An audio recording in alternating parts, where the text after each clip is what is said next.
I was taken aback. Who has the audacity to talk like this? Like, no wonder Christians have a bad rap. My parents definitely think that I was possessed. How could she leave the Catholic faith? How could she disgrace her own family like that? God, is this you? Is this you reassuring my faith in you?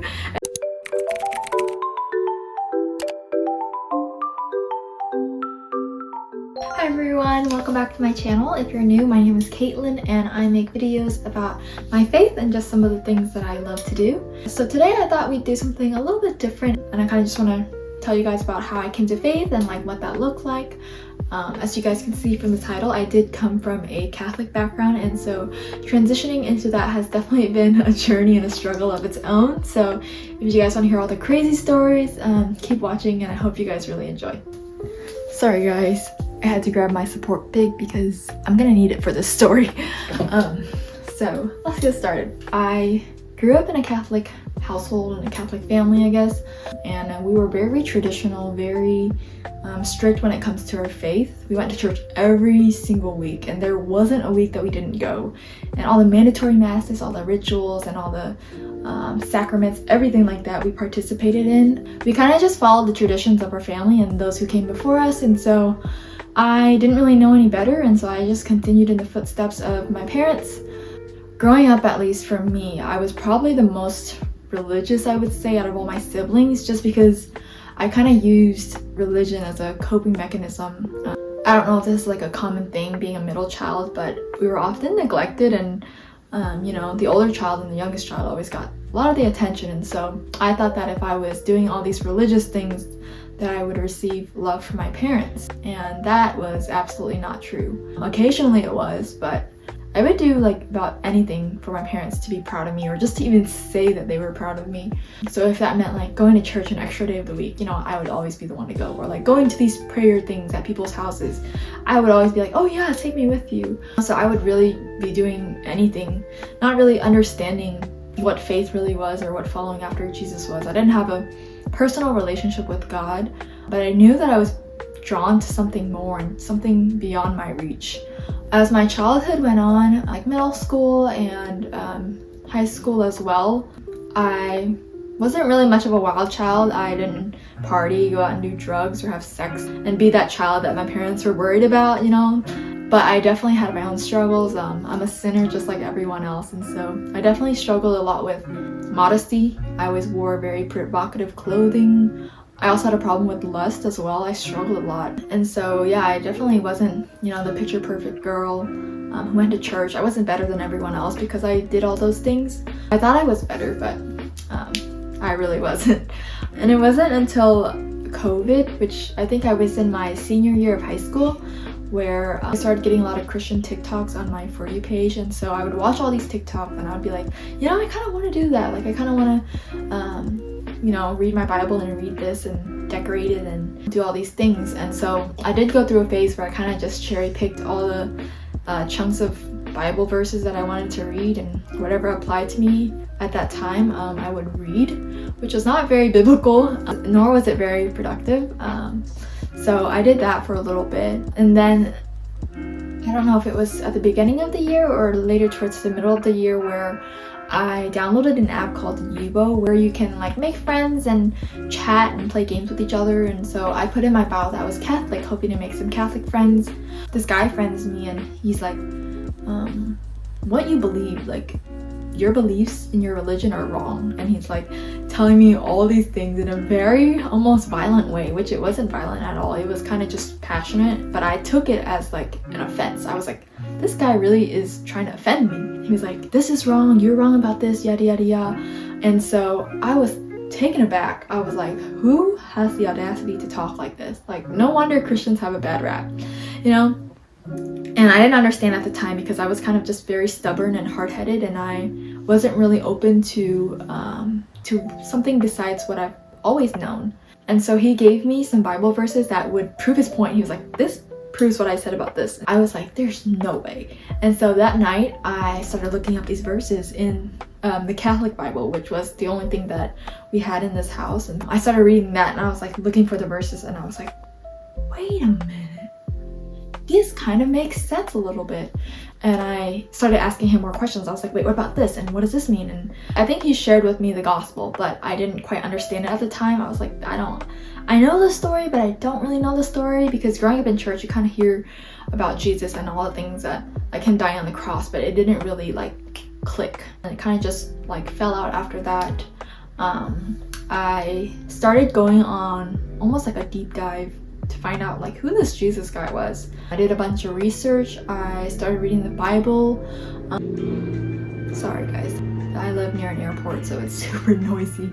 But yeah, I did a bunch of research. I watched a bunch of documentaries like Catholic versus Christianity. And then I listened to a bunch of sermons. My parents, you guys, okay, let's not get there yet. I'll wait, okay. I kept going to the Catholic Church, and in my heart and in my spirit, something was telling me that like, you're not supposed to be here.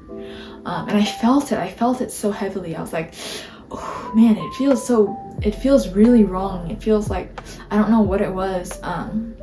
But I then decided that I wanted to tell my parents that I didn't want to go to the Catholic Church anymore. And you guys, that was kind of like the last straw for them, because they knew all this time that I was like exploring a little bit, and I had questions and I would ask them, and you know, they would reassure me and they would be like, no, like, you know, this is the right religion and you're following the right God. I made the decision to leave the Catholic Church, and I don't know why I did it or how I did it, because I had no plan. I had no next steps that I was going to take.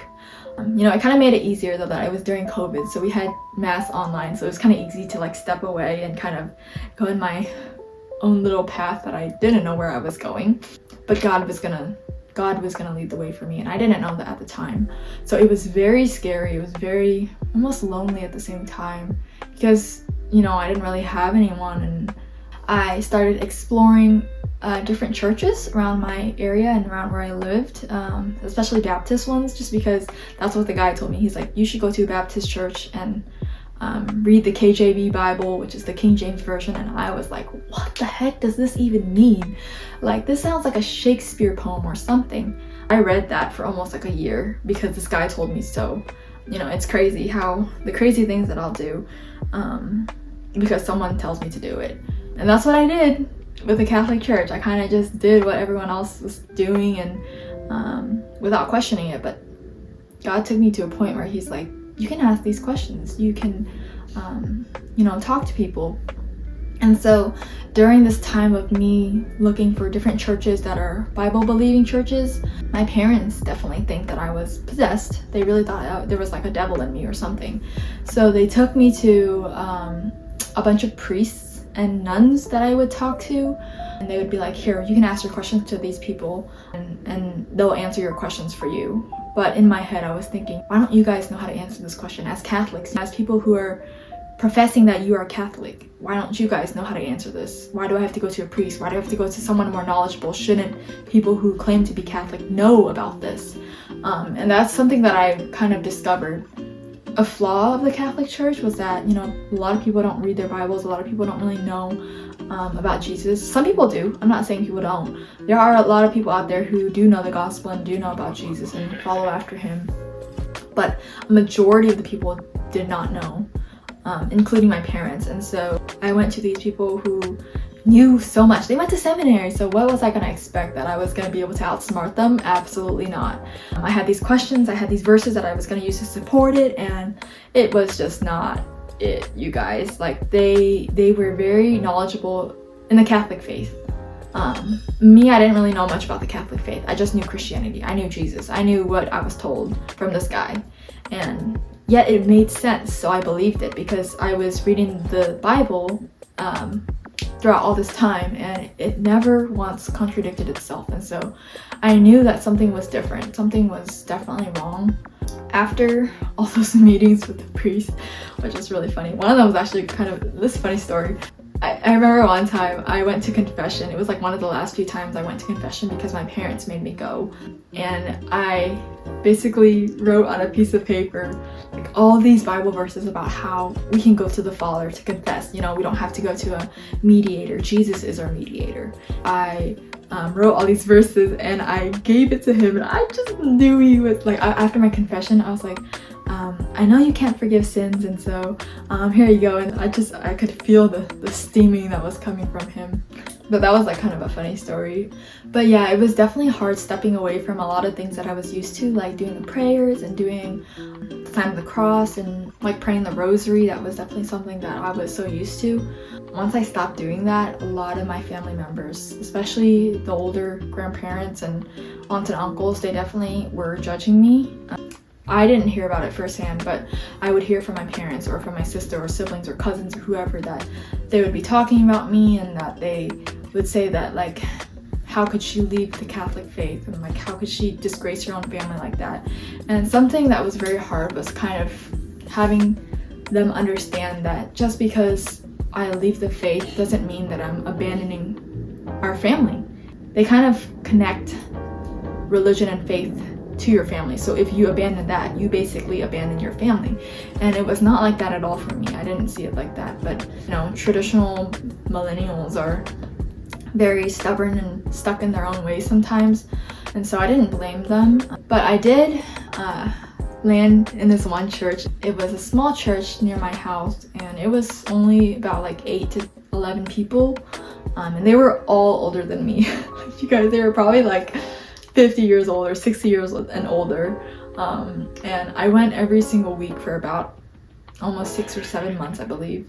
And I would hear the gospel from them, but it just wouldn't click for me. And they read like the KJV version, so I had everything ready. I was like, I got the KJV, I'm ready to hear it. But you guys, every single week, nothing really like changed or like clicked for me. At this time was also my brother. He decided to leave the Catholic Church as well. He kind of just stopped practicing it in general, but he didn't really go and pursue another faith. But he did recommend to me one of the Baptist church that his friends from nursing school goes to. And so I decided to check that church out, and just to see like what it's all about. I went online first because I was super scared. It's really lonely sometimes when you're exploring churches and you feel like you don't have community. And that's kind of why I left that small Baptist church to go and pursue this one, hoping that I can find community there. I do remember the first time I went in person, I was sitting by myself, and I was sitting with older people. I didn't know there was a college group at the time, and so I just kind of went by myself. And they had this thing called like a 101 class, like a Lamar 101 class, where they would kind of just teach you about their church and about the things that they believed. And so it was every 4 weeks though, so I was like, oh, man, I'm gonna have to wait every 4 weeks. And so once the class finished, I was like, yes, I can go to this next one. And I emailed one of the pastors there. His name was Pastor Chin Chin, and he kind of introduced me to the class. He kind of taught me about what they believed, and then he shared with me the gospel, which I heard again. And I don't know how, by God's grace and mercy, this time around my stubborn head finally understood like what it meant. He was like, the next steps would be baptism. And so I was very hesitant for a while, because it was kind of disrespectful to be baptized after you've already been baptized as a Catholic. As a baby, you've been like sprinkled, I think. And so I was like, this is gonna really offend my family, especially my parents. But I knew that it was like a sign of obedience. If I wanted to be obedient to God, I needed to do this. And you see in the Bible so many times when people are saved, the thing that they do right after is to go and get baptized. And so I was like, who am I to not do this? If I claim to say that I believe in Jesus Christ, like I can't claim that and not go and be baptized. And so I think it was a couple months later where I decided, okay, I'm gonna get baptized. And I wrote out my testimony and everything.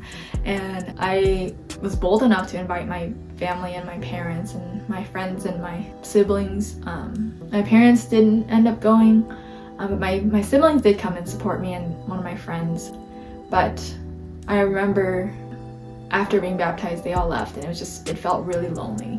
And I came home to my parents telling me that they were really, really disappointed in me. And so that was something that I struggled with a lot, because I had a lot of resentment. I had a lot of anger for them that I kind of blamed them for my own suffering. But, you know, I learned later on that, you know, I can't hold grudges against them. They don't really know what they're doing, nor did they really understand why I was doing what I wanted to do. They didn't understand the gospel. They don't know what having a personal relationship with God is like, so I can't hold them to that same standard. Man, there were so many things that I wish I didn't have to go through, but it kind of makes me like who I am today. And I really, really appreciate God for choosing me and picking me in the first place, because he really couldn't have. He could have just been like, you can stay Catholic and stay in your own ways, but I think God knew that I was gonna pick him and choose him. That's why he was relentlessly chasing after me, and that was such a beautiful thing to know, that our God in heaven, our Father, longs for his children to be saved. Like, he wants them to know him, and he wants this personal relationship with him. And it's definitely transformed my life in ways that I didn't know I could be transformed. I have to put to death my old self and strive for more, strive for purity and holiness. There's definitely still a lot of sanctification that needs to happen. You know, God's growing me in different ways, and with my patience with my family, and just sharing with them. And so yeah, definitely been a journey. God's sovereignty is just something that I can't ever wrap my head around. I don't think I'm supposed to, because God is so much more than we are. Something kind of funny though that did happen was that there was this one week after I've been a believer for a couple weeks, where I did talk to a priest again, because my parents were like, you're not sure about this, let's take you to a priest and you're gonna talk to him and ask him all your questions. And so I went to go do that, and I started doubting again. I don't know why. I was like, I believe in what I've been told and what the Bible tells me. Like, why am I doubting? And it was so funny, because the Sunday after, it was Saturday that I met that guy who taught at seminary, and the Sunday after, my pastor at my church actually preached about Catholicism and about all the beliefs and stuff that contradicted the Bible. And I was like, God, is this you? Is this you reassuring my faith in you? It's so crazy to see how God works sometimes, and just, man, it's crazy. There were just so many instances where I knew God was speaking to me, and I had to be obedient. I couldn't not be. And even if it meant the relationships with my family and with my friends being tarnished, I knew things were going to change, and I knew a lot of the dynamics were going to be a little bit more tense, especially with family gatherings and things like that. But I knew God was in control, and I knew that, man, he had a plan for my life. And now I'm more involved than I've ever been. You know, I get to be a part of a Bible study for my college ministry. I get to serve at church on the worship team and with the children's ministry. And it's just been so amazing to see God use all my talents for his glory. Man, but there were definitely nights and days where I was bawling my eyes out and just crying to God. And it was nice knowing that no matter what I did, no matter the things that I've gone through, God was going to be there with me all the time. And I knew that that was something that I couldn't take for granted. And if you guys, or if you know anyone who's struggling with that, if they're Catholic or if they're just struggling with faith in general, I'll put in the description box if you guys want to message me on my Instagram or my email, whatever it is. If you guys have any questions, feel free to reach out. That's how it all started with me. I started asking questions, and I started becoming curious, and so that could open a door that you didn't think was possible. So don't be afraid to do things that are hard. I would have never known God if I didn't really ask questions, if I didn't know who God truly was. So don't be afraid to think outside the box and to question that everything that you've learned or everything that you've known may not be actually what it is. I just want to thank you guys so much again for watching and for listening to my story. If you guys enjoyed it, please like and subscribe, and maybe I can tell you guys more stories in the future. I don't know, we'll have to see. But thank you guys again for watching, and I'll see you guys in the next video. Bye!